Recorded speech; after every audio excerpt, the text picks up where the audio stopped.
አሰላሙ አለይኩም ወራህመቱላሂ ወበረካቱ። ውድ እና የተከበራችሁ የቻናላችን ተከታታዮች እንኳን ወደ ዛሬው ፕሮግራማችን በሰላም መጣችሁ። በዛሬው ፕሮግራማችን የምናወሳው ስለ አንድ ድንቅ የኢስላም አውራ የሀፍረት እና የልግስና ተምሳሌት የሁለቱ ብርሃኖች ባለቤት ዙል ኑረይን በመባል ስለሚታወቀው ሶስተኛው ኻሊፋ ዑስማን ኢብኑ አፋን ረዲየላሁ ዐንሁ ነው። የዚህ ታላቅ ሰሃቢ ህይወት፣ አስተዋጽኦ እና ከእርሳቸው የምንማራቸውን ትምህርቶች አብረን እንቃኛለን።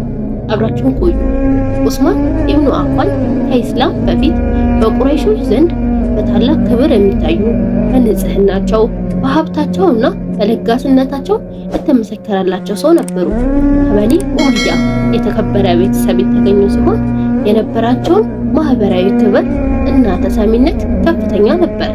ነገር ግን ይህ ሁሉ ዝና፣ ሀብት የጌታቸውን ጥሪ ከመስማት አላገዳቸውም። በቅርብ ወዳጃቸው አቡበከር አስሲዲቅ ረዲየላሁ ዐንሁ አማካኝነት የእስላምን ጥሪ እንደሰሙ ያለምንም ማንገራገር ከተቀበሉት የመጀመሪያዎቹ ሰዎች መካከል አንዱ ነው። ዑስማን ኢስላምን ሲቀበል የደረሰባቸው ፈተና ቀላል አልነበረም። የገዛ አጎታቸው እንኳን ሳይቀር አስሮ ያሰቃያቸው ነበር። ነገር ግን እርሳቸው በአላህ መንገድ ላይ ጽኑ ነበሩ። የዑስማን ረዲየላሁ ዐንሁ ህይወት ጎልቶ የሚታወቀው በሁለት ታላላቅ ባህሪያቸው ነው። አንደኛው አይናፋርነታቸው ሀያ ሲሆን ሁለተኛው ደግሞ ወደር የሌለው ልግስናቸው ነው። ነብዩ መሐመድ ሰለላሁ ዐለይሂ ወሰለም ስለ ዑስማን ሀያ ሲናገሩ መላእክቶች እንኳን የሚያፍሩለት ሰው እኔ እንዴት አላፍርለት ብለዋል።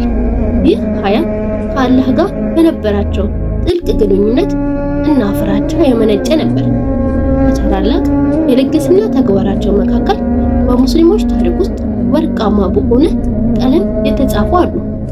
ሙስሊሞች ከመካ ወደ መዲና በተሰደዱበት ወቅት የመጠጥ ውሃ ችግር ገጥሟቸው ነበር።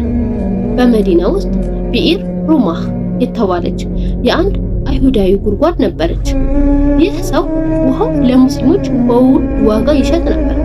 ነብዩ ሰለላሁ ዐለይሂ ወሰለም ይህችን ጉድጓድ ገዝቶ ለሙስሊሞች ሰደቃ ያደረገ ሰው በጀነት የዚህን አይነት ሽልማት አለው ብለው ሲናገሩ ዑስማን ረዲየላሁ ዐንሁ ያለምንም ማመንታት ወደ አይሁዳውያን በመሄድ በመጀመሪያ ግማሹን ቀጥሎ ሙሉውን ጉድጓድ በከፍተኛ ዋጋ ገዝተው ለሙስሊሞች በነፃ እንዲጠቀሙበት አደረጉ።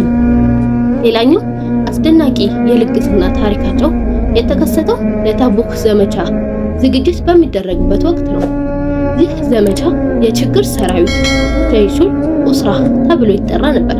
ምክንያቱም ሙስሊሞች በከፍተኛ የኢኮኖሚና የትጥቅ እጥረት ውስጥ ነበሩ። ነብዩ ሰለላሁ ዐለይሂ ወሰለም ለዘመቻው እርዳታ እንዲደረግ ጥሪ ሲያቀርቡ ዑስማን ኢብኑ አፋን ረዲየላሁ ዐንሁ ብቻቸውን የሰራዊቱን 1/3 አስታጥቀዋል። ወደ 300 የሚጠጉ ግመሎችን ከነሙሉ ትጥቃቸው እና 1000 ዲናር ወርቅ ይዘው በመምጣት በነብዩ ሰለላሁ ዐለይሂ ወሰለም ፊት አስቀመጡ።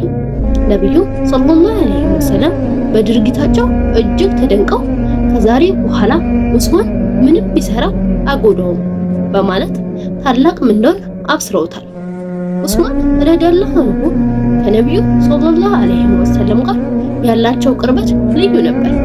የነብዩ ሁለት ልጆች በመጀመሪያ ሩቅያ እሷ ከሞተች በኋላ ደግሞ ኡሙ ኩልሱምን በማግባታቸው ዙል ኑረይን ወይም የሁለቱ ብርሃኖች ባለቤት የሚል ቅጽል ስም አግኝተዋል። ይህ በኢስላም ታሪክ ውስጥ ለሌላ ለማንም ያልተሰጠ ታላቅ ክብር ነው። በሁደይቢያ ስምምነት ወቅት ነብዩ ሰለላሁ ዐለይሂ ወሰለም ዑስማንን ወደ መካ አንድ መልእክተኛ አድርገው ልከዋቸው ነበረ። ዑስማን መካ ውስጥ ሲቆዩ ተገድለዋል የሚል ወሬ ተሰማ። ይህንን የሰሙት ነብዩ እና ሰሃቦች በሙሉ በዛፍ ስር ሆነው ለዑስማን ደም ለመበቀል ቃል ገቡ። ነብዩ ሰለላሁ ዐለይሂ ወሰለም የራሳቸውን አንዱን እጅ በሌላኛው ላይ በማድረግ ይህ የዑስማን እጅ ነው በማለት ራሳቸውን ወክለው ቃል ገብተውላቸዋል። ይህ በይዓቱል ሪድዋን በመባል የሚታወቀው ቃል ኪዳን ሲሆን አላህ በቁርአን ውስጥ በእርግጥ አላህ በዛፍ ስር ቃል ኪዳን ከገቡልህ ምዕመናን ወደደ በማለት መስክሮላቸዋል። የዑመር ኢብኑል ኸጣብ ረዲየላሁ ዐንሁ ህልፈት ህይወት ተከትሎ በተቋቋመው የሹራ ምክክር ቤት ውስጥ ኢብኑ አፋን ለሐሊፋነት ተመረጡ። የሐሊፍነት ዘመናቸው ለ12 ዓመታት የዘለቀ ሲሆን በርካታ ታላላቅ ስራዎችን ተከናውነውበታል። ከሁሉም የላቀውና ዋነኛው ስራቸው ቅዱስ ቁርአንን በአንድ ወጥ ቅጂ ማሰባሰባቸው ነው። በሐሊፋነታቸው ዘመን ኢስላም ወደ ተለያዩ ሀገር ሲስፋፋ አረበኛ ቋንቋቸው ያልሆኑ ህዝቦች ኢስላምን መቀበል ጀመሩ። በዚህም ምክንያት የቁርአን አነባበብ ላይ ልዩነቶች መፈጠር ጀመሩ። ይህ ሁኔታ ለወደፊት ትልቅ ችግር እንዳያስከትል የተገነዘቡት ዑስማን በታላላቅ ሰሃቦች አማካኝነት ቁርአንን በአንድ የቁረሽ ቀበሌ ብቻ እንዲጻፍና እንዲባዛ አደረጉ። ይህ ሙስሐፈ ዑስማን በመባል የሚታወቀው ቅጂ ዛሬም ድረስ በመላው ዓለም የሚገኘው የቁርአን መሰረት ነው። ይህ ተግባራቸው የሙስሊሙን ኡማ ከትልቅ መበታተን ያዳነ ታሪካዊ ውለታ ነው። በተጨማሪም በዘመነ ሐሊፋነታቸው የመጀመሪያው የሙስሊም ባህር ኃይል በማቋቋም የባይዛንታይን የባህር ኃይል ላይ ተቋቁሟል። እንደ ፋርስ፣ አርሜኒያ እና የሰሜን አፍሪካ ያሉ ሰፊ ግዛቶችን በእስላማዊ አስተዳደር ስር እንዲገቡ ተደርጓል። የመስጂድን ነበዊን የማስፋፊያ ስራ በስፋት አካሂደዋል። ነገር ግን ሐሊፋነታቸው የመጨረሻዎቹ ዓመታት በፈተና የተሞሉ ነበር። በጠላቶች የተቀነባበረ ሴራ እና አሉባልታ ምክንያት በመዲና ላይ አመጽ ተቀሰቀሰ። አመፀኞቹ ቤታቸውን ከበው ለቀናት በውሃና በምግብ እጦት አሰቃያቸው። ሰሃቦች ራሳቸውን ለመከላከል ቢፈልጉም ዑስማን ረዲየላሁ ዐንሁ ግን በእኔ ምክንያት የአንድም ሙስሊም ደም እንዲፈስ አልፈልግም በማለት ተከለከሉ። ትዕግስታቸውና የኡማውን አንድነት ለመጠበቅ የከፈሉት መስዋዕትነት አስደናቂ ነበር። በመጨረሻም እነዚህ አመፀኞች ወደ ቤታቸው በመግባት ይህ የ82 ዓመት አዛውንት የነብዩ ባልደረባ ጾመኛ ሆነው ቅዱስ ቁርአንን እየቀሩ ባሉበት ቅዱስ ሁኔታ ላይ በግፍ ገደሏቸው። የፈሰሰው ንጹህ ደማቸው ሲያነቡት በነበረው የቁርአን አንቀጽ ላይ አርፏል።